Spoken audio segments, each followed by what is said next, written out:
Good evening. We begin tonight with whiplash on the global stage. The world watched minute by minute as the Wagner Group, soldiers for hire fighting for Putin in Ukraine, turned on Russia's military.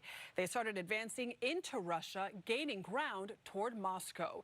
Yevgeny Prigozhin, once a close friend of Putin's, leading the charge. He was enraged by what he says were Russian strikes on his troops in Ukraine. But almost as suddenly as the advance started, the mercenaries began retreating. They backed down after a deal brokered by Belarus. Putin agreed to drop charges against Prigozhin, who left the Russian city of Rostov to cheers. The Kremlin says he agreed to live in exile in Belarus. Ian Lee has been following the stunning turn of events from Dnipro, Ukraine, and joins us now. Ian, good evening. Good evening, Adriana. A tense calm grips Moscow tonight. The crisis that threatened Russian President Vladimir Putin's hold on power seems to be cooling off.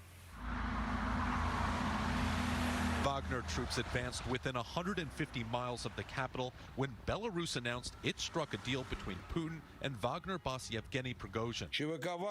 Prigozhin stated on social media his troops would turn around to avoid spilling Russian blood, ending a potential destabilizing showdown. The spark of rebellion in Russia began yesterday in Ukraine. Video posted by Wagner showed the alleged aftermath of a deadly missile strike killing dozens of its troops. The mercenary group's leader blamed the Russian military. Despite their denial, a furious Prigozhin vowed vengeance.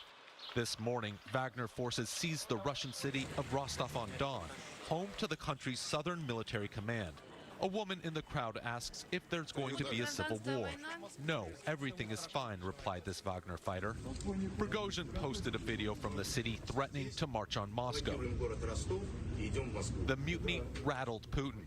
The Russian president condemned Prigozhin on state TV as a traitor who stabbed the country and its people in the back.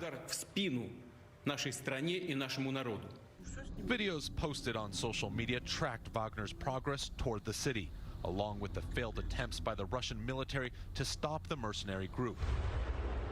This video allegedly shows a Russian helicopter attacking an oil storage facility along the way, while heavy equipment ripped up the highway to the capital.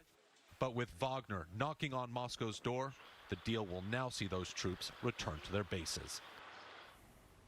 Tonight, Adriana, we're getting reports that Ukraine is taking advantage of the chaos by stepping up its counteroffensive in the south and east. Ian, thank you.